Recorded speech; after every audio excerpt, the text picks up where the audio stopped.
सच है तो दिखेगा।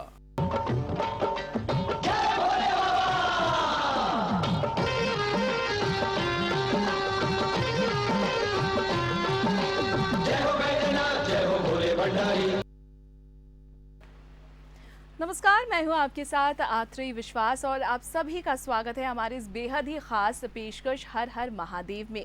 हमारे साथ हैं आज स्टूडियो में मौजूद प्रसिद्ध वास्तुशास्त्री विमलेश जी। बहुत बहुत स्वागत है आपका हमारे स्टूडियो में। दर्शकों को भी स्वागत। तो आगे भी हम विमलेश जी से बात करेंगे, लेकिन उससे पहले शिव परम ब्रह्म विश्व विदाता हैं।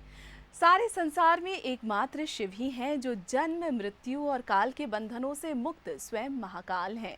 शिव सृष्टि के मूल कारण है, फिर भी स्वयं अकर्ता है। सृष्टि से पहले कुछ भी नहीं था, न धरती, न अंबर, न अग्नि, न वायु, न सूर्य, न प्रकाश, न जीव, न ही देव। था तो सिर्फ सर्वव्यापी अंधकार और महादेव शिव। तब शिव ने सृष्टि की परिकल्पना की। सृजन, सुपालन और विलय के चक्र के संपादन के लिए त्रिदेवों की उत्पत्ति हुई। यही वजह है कि भगवान शिव देवों के देव महादेव कहलाए। तो फिर देर कैसी, आप भी हमारे साथ पूरे सावन डूबे रहिए महादेव की आराधना में। शुरू करेंगे हमारी ये बेहद ही खास पेशकश हर हर महादेव।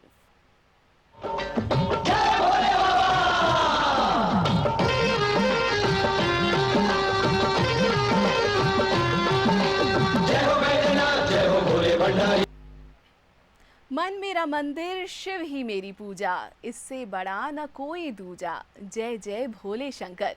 जी हाँ, मन से बड़ा कोई मंदिर नहीं होता और शिव से बड़ी कोई पूजा नहीं होती। तो आप भी मेरे साथ लीन हो जाइए भोले भंडारी की भक्ति में। सबसे पहले आज हम आपको बताएंगे सावन का महत्व।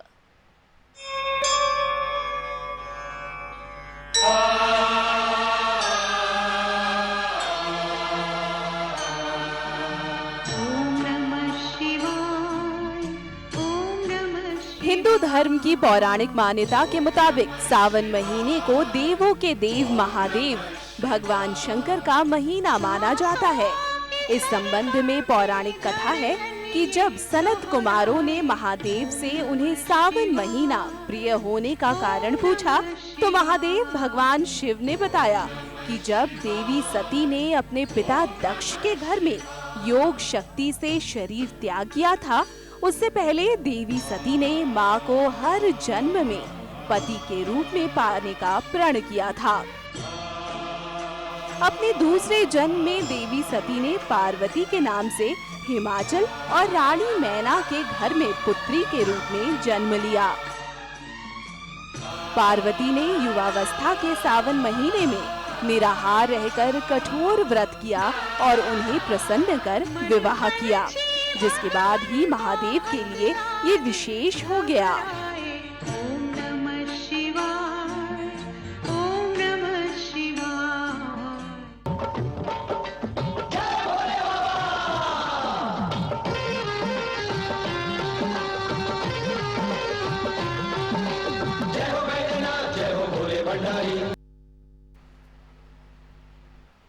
तो हर हर महादेव में आज हम आगे भी बात करेंगे विमलेश जी से। सबसे पहले विमलेश जी, आपसे यही जानना चाहूंगी, सावन का महीना शुरू हो रहा है, ऐसे में सावन का क्या महत्व है? जी जी जी, सावन का महत्व आज हम बताएंगे।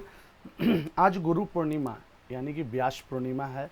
आप दर्शकों को व्यास पूर्णिमा के इस महापर्व पर खूब खूब साधुवाद और बधाइयाँ। आज अपने अपने गुरु को पूजन करें। साथ साथ आज रात्रि से श्रावण मास प्रारंभ हो जा रहा है, यानी कि कल से श्रावण मास का शुभारंभ हो जाएगा और सब ज्योतिर्लिंगों पर और मंदिरों में भगवान शिव को श्रद्धा पूर्वक पूजन करेंगे। श्रावण मास का आरंभ हो गया। इस श्रावण मास में महादेव भोलेनाथ, देवों का देव भोलेनाथ, ये इस पृथ्वी लोक पर श्रावण और भादो कथा के अनुसार, शास्त्रों के अनुसार श्रावण और भादो मास में, इन 2 माह में पृथ्वी लोक पर विराजमान रहते हैं। अगर इस माह में कोई भी साधक, कोई भी श्रद्धालु अगर भगवान शिव मंदिर जाके अपने पूजा अर्चना करें, बेलपत्र चढ़ाएं, इनमें बहुत ही कोटि कोटि लाभ मिलता है। ये शास्त्रों का पूर्ण वचन है। तो श्रावण मास में साधक अथवा दर्शकों, आप ये 12 मास में एक मास सावन मास का आता है, इन मास का भरपूर फायदा उठाना चाहिए। कल कृष्ण पक्ष सावन मास शुरू हो जा रहा है, सावन कृष्ण पक्ष से शुरुआत हो जा रहे हैं।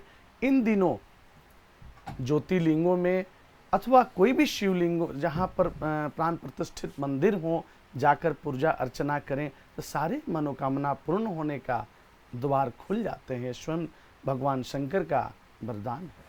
वाकई में तो भगवान शिव को रिझाने का बस यही मौका है। हर बार हमारे मन में ये भी सवाल आता है विमलेश जी कि आखिर क्यों भगवान भोलेनाथ का ये सबसे शौकीन महीना होता है, सावन का महीना, आखिर भगवान शिव को ये सावन का महीना इतना पसंद क्यों है? हाँ, रिझाने का पसंद क्यों है?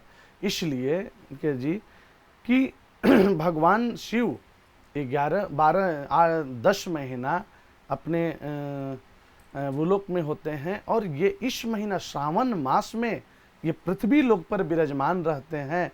इसलिए कोई भी साधक अगर कहीं भी कोई जरूरी नहीं है, कोई भी शिवलिंग में अथवा घर में भी स्फटिक पारद का शिवलिंग हो, अगर वहाँ पूजा अर्चना करते हैं तो भी शिव प्रसन्न होते हैं। खास करके पृथ्वी लोक में विराजमान होते हैं। इसलिए सावन मास में शास्त्रों का महिमा है कि सावन मास में शिव जी को, भगवान शिव को रिझाने का ये बहुत पावन दिन है और ये मास है।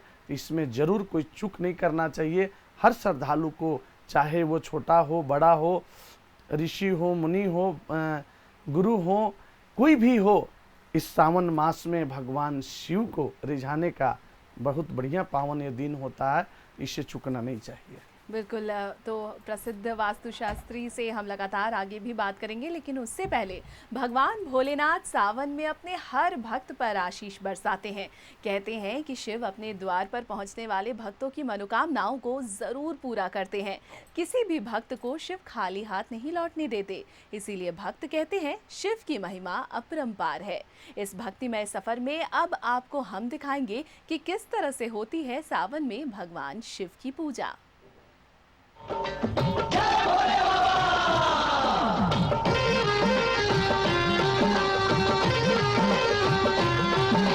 जय हो बैजनाथ, जय हो भोले भंडारी।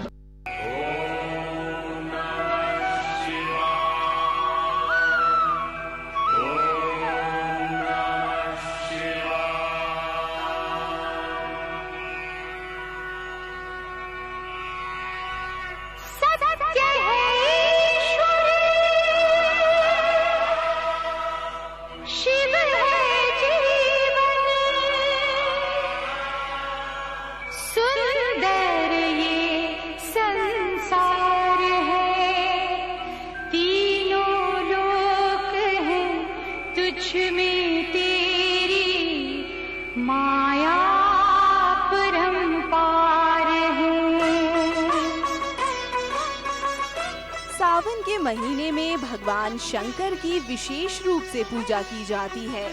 इस दौरान पूजन की शुरुआत महादेव के अभिषेक के साथ की जाती है।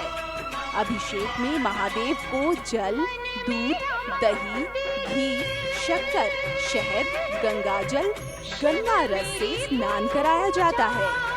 अभिषेक के बाद बेलपत्र, समीपत्र, दूब, कुशा, कमल, नीलकमल, औकमदार, जवा फूल, कनेर, राई फूल से शिव जी को प्रसन्न किया जाता है।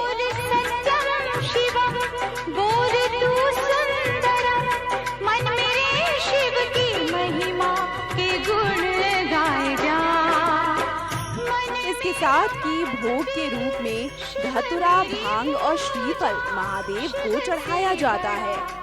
महादेव का अभिषेक करने के पीछे एक पौराणिक कथा का उल्लेख है। वो ये कि समुद्र मंथन के समय हलाहल विष निकलने के बाद जब महादेव इस विष का पान करते हैं तो वो मूर्छित हो जाते हैं। उनकी दशा देखकर सभी देवी देवता भयभीत हो जाते हैं और उन्हें होश में लाने के लिए निकट में जो चीजें उपलब्ध होती हैं उनसे महादेव को स्नान कराने लगते हैं। इसके बाद से ही जल से लेकर तमाम उन चीजों से महादेव का अभिषेक किया जाता है।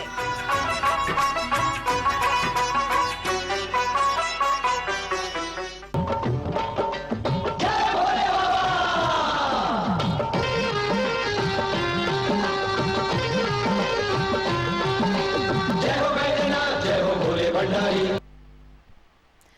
विमलेश जी, हमने पूजा का महत्व देखा कि सावन महीने में किस तरह से भक्त पूजा करते हैं तो उसका आंशिक फल मिलता है, भक्तों की मनोकामनाएं भी पूर्ण होती हैं। लेकिन मन में एक और सवाल ये भी है कि जो कठोर परिश्रम करते हुए मंदिरों तक जाते हैं, दूर दराज जाते हैं, शिवलिंगों पर जल चढ़ाते हैं, दूध चढ़ाते हैं, और जो हवाई दर्शनम के जरिए पहुंचते हैं या फिर गाड़ी से पहुंच जाते हैं, क्या दोनों भक्तों को समान तौर पर आशीर्वाद मिलता है, आशीष मिलता है भगवान जी का? जी, बहुत अच्छा प्रश्न आपने दर्शकों को फायदा के लिए आपने उठाया है।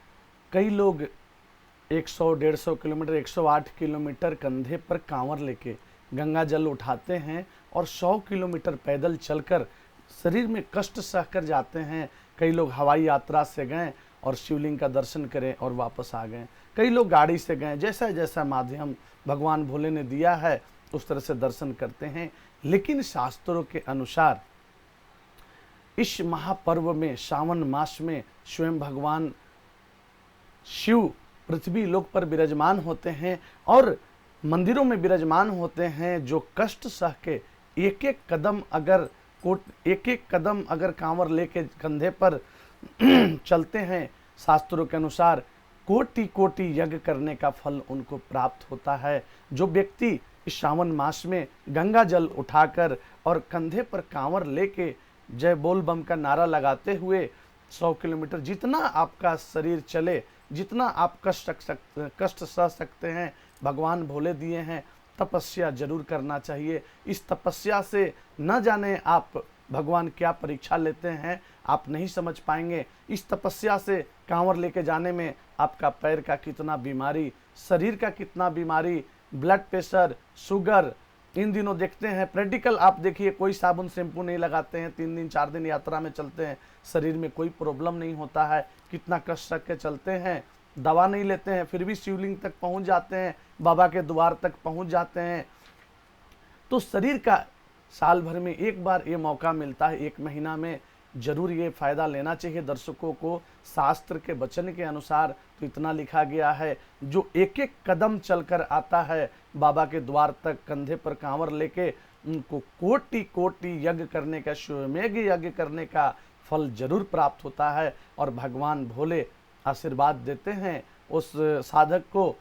और जिनको शरीर में कष्ट है, टाइम की प्रॉब्लम है, बड़ी जिम्मेवारी है, उनको भी तो फल, ऐसा नहीं कि फल नहीं मिलता है, उनको भी जो सेवा में लिप्त हैं, कहीं सेवारत हैं कार्य में, कहीं सेवा कार्य में है, टाइम नहीं है, वो गाड़ी हवाई यात्रा के द्वारा जाते हैं, शिव का दर्शन करके अभिषेक करके आते हैं, उनको भी फल प्राप्त होता है। लेकिन ये सत्य वचन है, जो अपने शरीर को कष्ट देके तपस्या युक्त एक एक कदम चल के कांवर लेके बाबा के द्वार तक जाते हैं, जल चढ़ाते हैं, तो उनको तो ज़्यादा कृपा भगवान भोले देते ही हैं। ये हम सभी साधक को अनुभव है, इसमें थोड़ा भी संशय नहीं है। तो अपने कल से सावन प्रारंभ हो रहा है, परसों सोमवार यानी सोमवार प्रथम सोमवारी हो रहे हैं सावन मास का। इसमें भी सावन मास का सोमवारी का कई गुना फल ज़्यादा होता है। इस पर हम लोग का कार्यक्रम पूरे महीना शाम में चलेगा और भी विस्तार से आपको बताएंगे कि सोमवार का जल अभिषेक करना और बेलपत्र चढ़ाना और शिव को स्पर्श करना कितना भारी महत्व है, ये अंदाजा नहीं लगाया जा सकता है। आपको इस पर आगे हम बताएंगे। आज हम लोग चर्चा कर रहे हैं अभी कि कांवर लेके जो जाते हैं, जो हवाई यात्रा से जाते हैं, जो वाहन गाड़ी के द्वारा जाते हैं, जो भोलेनाथ जिनको जो माध्यम दिए हैं उस माध्यम का सदुपयोग करके बाबा के द्वार तक अवश्य पहुंचते हैं। इसमें ज़्यादा महत्व जो कांवर लेके जाते हैं, तपस्या सह के एक एक कदम चलकर बाबा के द्वार तक पहुंचते हैं, तो उनको कोटि कोटि यज्ञ करने का फल कुल प्राप्त होता मिलाकर है। इसमें देखा थोड़ा जाए भी तो संशय। आर्थिक जो आस्था है, आस्था की यात्रा नहीं होती है, बल्कि ये वैज्ञानिक तौर पर भी आपको लाभ पहुंचाता है। तो भगवान के द्वार पर अगर आप जाते हैं, आपको फल उसका ज़रूर मिलेगा। फिलहाल हर हर महादेव के स्पेशल प्रोग्राम में वक्त हो चला है एक छोटे से ब्रेक का। हम जल्द ही लौटेंगे।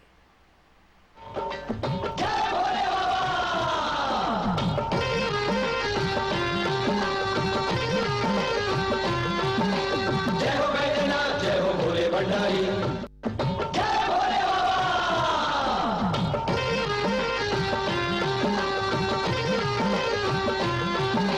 जय हो बैजनाथ, जय हो भोले भंडारी। स्वागत है आप सभी का ब्रेक के बाद हर हर महादेव में। धार्मिक मान्यता है कि सावन में शिव को 3 पत्ती वाले बेलपत्र चढ़ाना न सिर्फ पाप का नाश करता है, बल्कि पाप नाश होने से घर में धन लक्ष्मी भी आती है, जो सभी काम और मनोरथ पूरे कर देती है। स्नान के बाद शिवालय में जाकर शिवलिंग पर जल या दूध चढ़ाएं। पंचोपचार पूजा में चंदन अक्षत के बाद 3 पत्ती वाले 11, 21, 51 या श्रद्धानुसार ज्यादा से ज्यादा बेलपत्र शिवलिंग मंत्रों का उच्चारण करते हुए चढ़ाएं।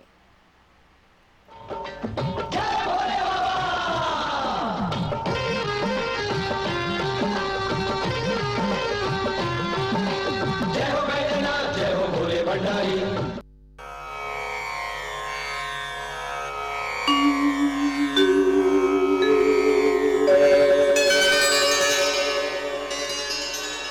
भगवान शिव को भक्त प्रसन्न करने के लिए बेलपत्र और समीपत्र चढ़ाते हैं। इस संबंध में एक पौराणिक कथा के मुताबिक जब 79,000 ऋषियों ने महादेव को प्रसन्न करने की विधि परम पिता ब्रह्मा से पूछी, तो ब्रह्मदेव ने बताया कि महादेव 100 कमल चढ़ाने से जितने प्रसन्न होते हैं, उतना ही एक नील कमल चढ़ाने पर होते हैं। ऐसे ही 1000 नील कमल के बराबर एक बेलपत्र और 1000 बेलपत्र चढ़ाने के फल के बराबर एक समीपत्र का महत्व होता है। बेलपत्र महादेव को प्रसन्न करने का सुलभ माध्यम है। प्रयागे माधवं दृष्ट्वा एकबिल्वं शिवार्पणम् इंदुवारे व्रतं स्थित्वा बेलपत्र के महत्व में एक पौराणिक कथा के मुताबिक एक भील डाकू परिवार का पालन पोषण करने के लिए लोगों को लूटा करता था। सावन महीने में एक दिन डाकू जंगल में राहगीरों को लूटने के इरादे से गया। एक पूरा दिन रात बीत जाने के बाद भी कोई शिकार नहीं मिलने से डाकू काफी परेशान हो गया। आयुतं शिवपूजनम् कृतं नाम सहस्रेण एकबिल्वं शिवार्पणम् उमया सहदेवेश। इस दौरान डाकू जिस पेड़ पर छुपकर बैठा था वो बेल का पेड़ था और परेशान डाकू पेड़ से पत्तों को तोड़कर नीचे फेंक रहा था। डाकू के सामने अचानक भगवान महादेव प्रकट हुए और वरदान मांगने को कहा। अचानक हुई शिव कृपा जानने पर डाकू को पता चला कि जहां वो बेलपत्र फेंक रहा था उसके नीचे शिवलिंग स्थापित है। इसके बाद से ही बेलपत्र का महत्व और बढ़ गया। कन्या महादानम एकबिल्वं शिवार्पणम्।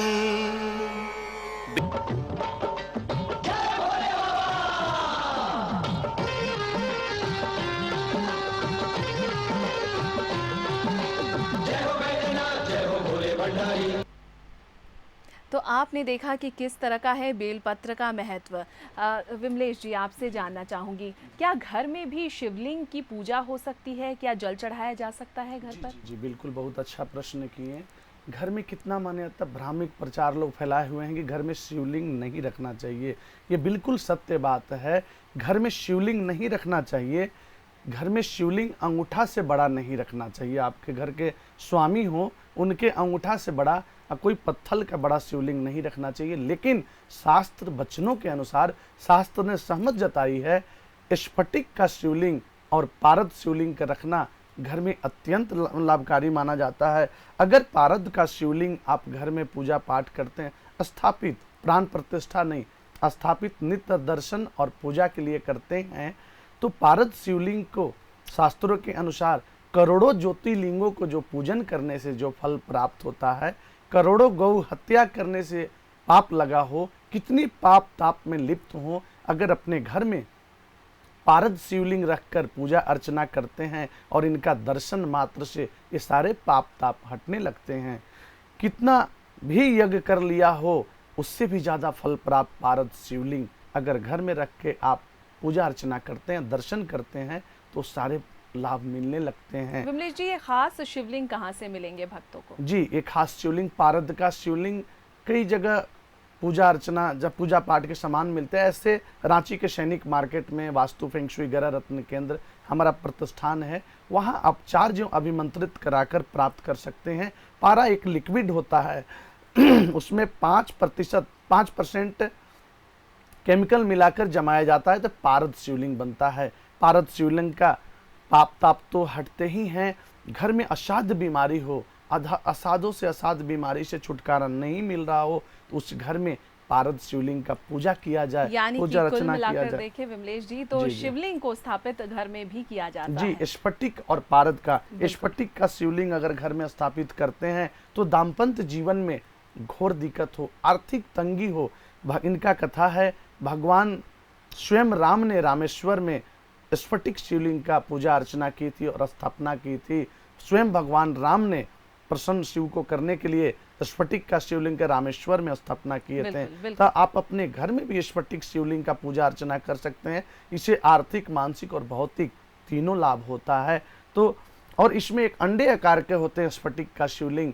अंडे आकार का स्फटिक शिवलिंग अगर आप पूजा करके घर में कितने मेंटली टेंशन से प्रॉब्लम, मेंटल तनाव में रहते हो। विमलेश जी, हमारे पास आज वक्त की कमी है, हम सावन महीने में शिवलिंग के बारे में आगे भी चर्चा करेंगे। बहुत बहुत शुक्रिया आज के लिए, आप हमारे साथ स्टूडियो में आए और चर्चा की।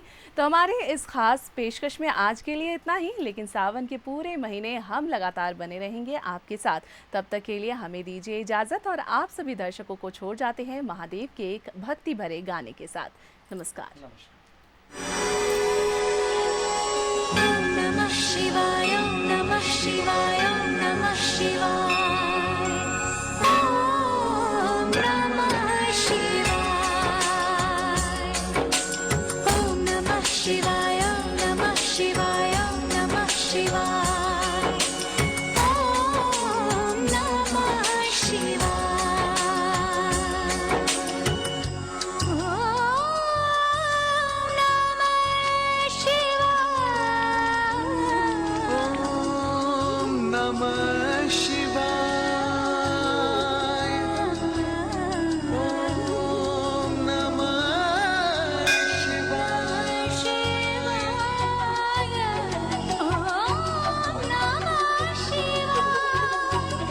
पुष्प की माला थाल सजाऊं, गंगा जल भर कलश मिलाऊं,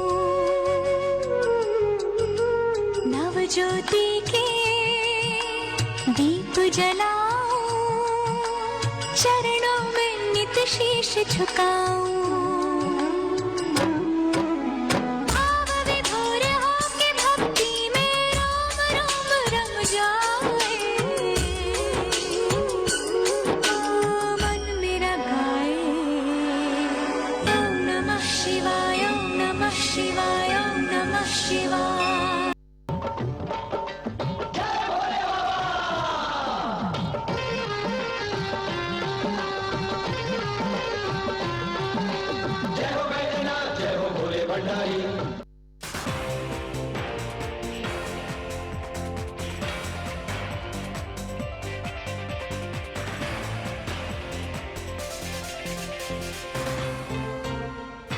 न्यूज़ 11 सच है तो दिखेगा।